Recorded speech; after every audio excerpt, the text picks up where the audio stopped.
زیندانەکانی کۆماری ئیسلامی لە سەردەمی کۆرۆنادا.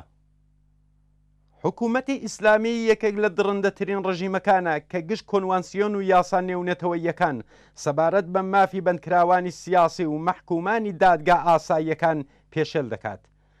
ئەگەرچی جاروبارە گۆشەیەک لەو جەنایەتانەی کە بەردەوام لە زیندانەکانی ئێراندا لە ئارادان لە میدیاکانەوە بڵاو دەکرێنەوە و تەپڵی ڕسوایی ڕژیم وەدەنگدێنن، بەڵام نابێتە هۆی گۆڕانی ڕەفتاری کۆماری ئیسلامی و ئەم ڕژیمە بەو پەڕی بێشەرمیەوە لە پەنایانەوە تێپەڕ دەبێت.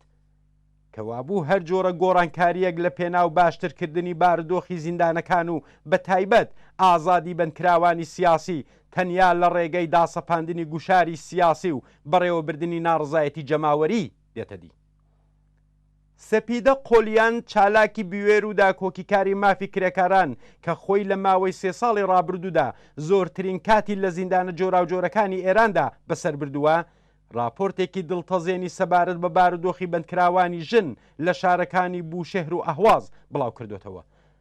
لەم راپۆرتەدا وێڕای ئاماژە بە چەندین نمونەی دیاریکراو دەنووسێت: ئێرە شوێنێکە نزیک بە کۆتایی دنیا. بەندی ژنانی زیندانی ناوەندی بوشێر ساڵی ڕابردوو کاتێک بۆ ئەم زیندانە دوورخرامەوە دەمزانی کە لەگەڵ چ جەمعیەتێکی فرامۆشکراو بەڕەو ڕوو دەبمەوە، بەڵام وەحشیگەری ئێستای ئەم زیندانە لە خەیاڵشمدا نەدەگونجا. ژنانی بەندکراوی ئەم بەندە بە تاوانی ژنبوون و زیندانی بوون لەژێر وەحشیانەترین ئەشکەنجە و دژە مرۆڤترین بارودۆخدا ڕادەگیرن. لێرە لە سیاچاڵەکانی بوشێردا هەر جۆرە سەرپێچی و سەرکەشیەک لە فەرمانی دژە ئینسانی بەڕێوەبەرانی زیندان بەرابەرە لەگەڵ تێکشکانی زیاتر و زیاتر. لێرە لەم بەرزەخەدا کە هیچ دەنگێک بەدەرەوە ناگات. چەند سەد یا چەند سەد هەزار بەندکراوی سیاسی بێناونیشان لە زیندانەکانی ئێراندا لەژێر ئەشکەنجە و سوکایەتی هەموو ڕۆژەی پاسەوانانی زیندان و ئەشکەنجەدەرانی کۆماری ئیسلامیدان.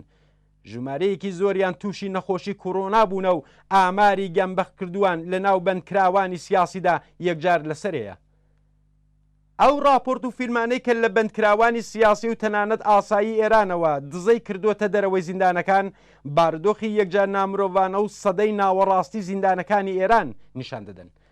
زیندانی شارستان و ناوچە دوورە دەستەکان کە بە دەگمەن راپۆرتێکیان لێ بڵاو دەبێتەوە لە بارودۆخێکی یەکجار دژوارتر و نامرۆڤانەتردان. لە راپۆرتی سەپیدەی قۆلیاندا باز لە بارودۆخی ناخهەژێنی دایکانێک دەکرێت کە کۆرپەی ساوایان لەگەڵە. باس لەو ژنە لاوانە دەکرێت کە دەکەونە بەر تونند و تیژی سێکسی زیندانوانانی گەندەڵ و نەخۆشی زیندان و هەندێک جار ناچاریان دەکەن سیغەی گەندەڵانی ماڵی بەندکراو و یا زیندانوانان قبول بکەن. ڕاگررتنی چەندین مانگە و هەندێک جار چەندین ساڵەی بەندکراوان لەو ژوورە تاکە کەسیانەدا کە بڕێک لە قەبر گەورەترن بە توالەتێکی سەر ئاواڵە لە گەرما و سەرمادا بێ هەواڵ هێشتنەوەی بەندکراو لە بارودۆخی دەرەوە و لە بنەماڵە و کەسوکاری و پێدانی بەردەوامی هەواڵی درۆ سەبارە دەست بەسەرکردنی هاوسەر، منداڵ، دایک و باو، بڵاوکردنەوەی دەنگی ئەشکەنجە و یان دەنگی ئەشکەنجەکراوان گۆشەیەک لە جەحەنەمی کۆماری ئیسلامی بۆ بەندکراوانی سیاسیە.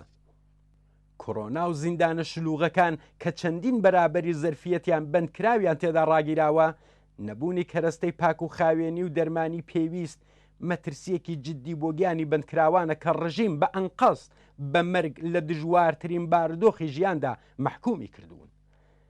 زیندانە نەهێنی و یەکجار ئەمنیەتیەکانی سپا و ئیتلاعات نە ژمارەی بەندکراوانیان مەعلومە و نە ئادرسێک لێیان لە بەردەستدایە و نە هیچ بەرپرس و ناوەندێک دەتوانێت لەم بارەوە پرسیار بکات و بنەماڵەی بەندکراوانیش نازانن ڕۆڵە و ئازیزانیان لە کام زیندان و شاردا بەندکراون و تەنانەت نازانن کە ئایا زیندون یان نا.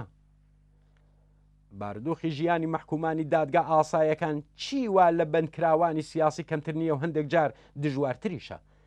منداڵان، نەخۆشان، پیران و بێبەشان و هەژارانێک کە هیچ یارمەتیەکی ماڵی لە دەرەوە و لەلایەن بنەماڵەوە پێیان ناگات لەگەڵ گەلێک کێشەی دیکە بەڕەوڕن. نەبوونی وەکیل و خزمەتگوزاری یاسایی زیندانی کردنیان لە ناوچە دوورە دەستەکان و بێبەریبوون لە چاوپێکەوتنی بنەماڵە بەهۆی لەسەرەوەبوونی هەزینەی ڕێگا. دیفاع لە بەندکراوانی سیاسی، پشتیوانی لە بنەماڵەی بەندکراوانی سیاسی، خەبات بۆ هەڵوەشانەوەی ئەشکەنجە و ئیعدام، دیفاع لە ئازادی بێشەرت و مەرجی هەموو بەندکراوانی سیاسی، پێشمەرجی وەدیهاتنی کۆمەڵێکی ئازادەکە ماف و کەرامەتی ئینسان تێیدا بەڕەسمی بناسرێت. لە هەر شوێنێکی کوردستان و ئێران لە هەر ڕێکخرا و ناوەندێکی یاسایی جیهاندا با ببینە دەنگی بەندکراوانی سیاسی و بۆ ژمارەیەکی هەرچی زیاتر لە جەماوەری خەڵک شی بکەینەوەکە وەدیهاتنی ئازادی و کەرامەتی ئینسانی لە هەر کۆمەڵێکدا لە گرەوی ئازادی گشت بەندکراوانی سیاسی و هەڵوەشانەوەی ئەشکەنجە و ئیعدامدایە.